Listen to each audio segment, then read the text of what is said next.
Yeah, I think I think I learned so much and got to experience so much at a young age and really, like anything make mistakes at a young age that just were able to help me in the future. And I think that those, the experiences I had of going through like as you just, mentioned recruiting and a lot of recruiting misses. I mean, I could give you I mean, it was a who's who of guys that I tried on and missed it at Maryland. I mean, including, like I was joking because I had with my son because I have his number in my phone from 2010. But Kyrie Irving, I was one of the first guys to offer Kyrie Irving a scholarship. Had his, I offered him a scholarship, went to see him a bunch. We ended up taking another point guard because he had kind of blown up. We didn't think we could get him. So we took another point guard. And I remember where I was when Kyrie called me and said, "Hey, coach, like I saw you got another point guard. What does that mean?" I'm like, "Yeah, man. Hey, listen, we still like to recruit you, but it might be a little bit tougher now that we took another point guard." And then he just became obviously, one of the best players in the world over time and went to Duke and all that. But getting those experiences at a young age were invaluable. Being able to be at it, like we would joke about it because I was only a couple years older than the players. So being able to relate to them on that level, especially when Coach Williams was an older Hall of Fame type coach, I was able to connect with the guys, on a different level. And I was able to, be a friend, be a coach, train them, work them out, but also, be a great listener to them at times as well. I think I was talking about coaching stories. One of the other best things that came from me at a young age was in the 2008-2009 season at Maryland. We were kind of struggling, and we were playing Greivis Vasquez off the ball at the 2 because just from a personnel standpoint, he was our leading scorer. And he was he was going to do whatever coach said. And he played some point guard as well. And I'll never forget, like we lost, I think, to Clemson pretty bad. And him and I were in the gym one night or we went to lunch or something the next day and we were talking and he was like, "Hey man," he was kind of like asking me like, maybe I should, like, I want to play the point. Like I want to be the starting point guard. And keep in mind, he was our leading scorer, leading minutes, and he did play some point, but I think he was, in his mind, he was the 2, and he probably started at the 2 because we had Eric Hayes at the 1, who kind of brought the ball up the floor. And I was like, I thought about, and so I'm like, just talking, I'm like, "Yeah, it's okay. Yeah, awesome." And I'll never forget, like, I'm like, that's a good point. And I went in our staff meeting and I told coach, I said, "Hey, Gravis wants to play the point." And keep in mind, it wasn't that big of a deal, meaning like it wasn't a big switch. He had been playing the point at times, right? I said, "He wants to be the point guard. I think it's a good idea." And lo and behold, we switched him to the point guard. He started playing really well, like better than he had been playing. The team started playing better. We ended up going to the NCAA tournament. It wasn't the only reason like we were successful at the end of the year, but we had a great run after that.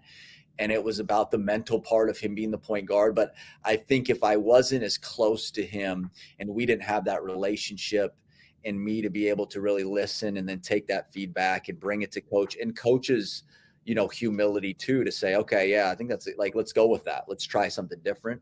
That was a, kind of a really just a great lesson that I learned at a young age too, is like, you got to listen to the guys and especially as an assistant coach, man, you can help solve problems like that big because of your relationships with the guys. That's awesome. Two things that I want to dig deeper on questions. Quick on Kyrie was his talent. I mean, we see and know him today as widely recognized as the most skilled player in the Yeah. NBA, maybe one of the most skilled, uh, and with his ability to finish.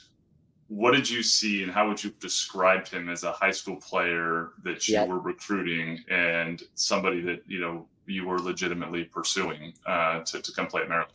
Well, so when he was younger, he was smaller. Well, I mean, still small, but he was smaller. He wasn't a great, let me go to the next. He wasn't a great shooter. And when he was younger, it was hard to really tell how good he was going to be. And but he just played at such a high level, high school, St. Patrick's, but he played with Michael Kidd-Gilchrist when he was younger. Michael Kidd-Gilchrist was the highly touted recruit. Kyrie was like the second best player on that team. They used to play on a shorter court. and like their high school, or they would practice there. And I remember taking Coach Williams one time, and Coach Williams wasn't sold that he was very good, because in a short court, you couldn't really tell Kyrie's speed and quickness because it was a shorter court, and he didn't shoot the ball great, and he was small. And so it wasn't like he's dunking on people or anything like that. But as the more and more I watched him, like he just had the more you watched him, just his instincts. I mean, his basketball instincts were so ridiculous, and he was right-handed, but he always shot like left-handed layups, and he handled the ball better with his left all the time. It was just another unique thing about him that as recruiting went on. And I remember one time watching him and being like, wow, he's going to be special. Like, did we ever know he was going to be like, end up being one and done and all that? But I knew he was going to be special, like junior year. I remember watching him in New Jersey at a high school game. And I remember calling coach being like, man, he just had a big time game against big time competition. Like he's going to be really good. Weird. That's crazy to hear. And then so like pivoting also on the Greivis Vasquez piece, I think the importance of the dynamic of having a relationship with the players and taking their input and not being a dictator without the humility and awareness to take input from all of your assistants and staff. Did that come naturally to you from the beginning?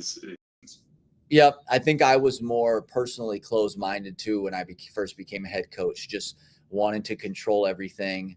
Now I'm the head coach, so handling that dynamic with the players who you had great relationships with, who you had different relationships, I should say, with you, now transitioning to more of the authoritative figure. And I think wanting to have everything be perfect was like a big flaw of mine in my first time around as a head coach. But I think without a doubt, I think humility is one of the key components to almost anybody's greatness and almost anything to some degree. I mean, was Michael Jordan, humble? I don't know. He was, was Kobe Bryant, I think at the end probably, but two of the greatest, competitors who I think you could say were selfish and, you know what I mean? And were obviously extremely confident and driven. But I think to each his own. And I think there is a lot of power, especially for me now, to being a head coach in the second time is just understanding, the humility piece. And oftentimes, man, the players have the answers. I think the players have the answers, but because of the relationship dynamic, because of maybe the ego of the coach, because of maybe the fearfulness of the players wanting to speak out, there is sometimes a lack of communication there. And I think I'm going to try, my best here as we go on in this second go around as a head coach, to just be more mindful of that, to be more mindful. And I think you're seeing it now in the NBA more than ever, of just the communication and those guys are playing, and they, as good of a coach as you are, they're in the action and they see it better than you. But you got to create that trust. Like I said, you got to create that trust. You got to have that humility to be able to have those conversations.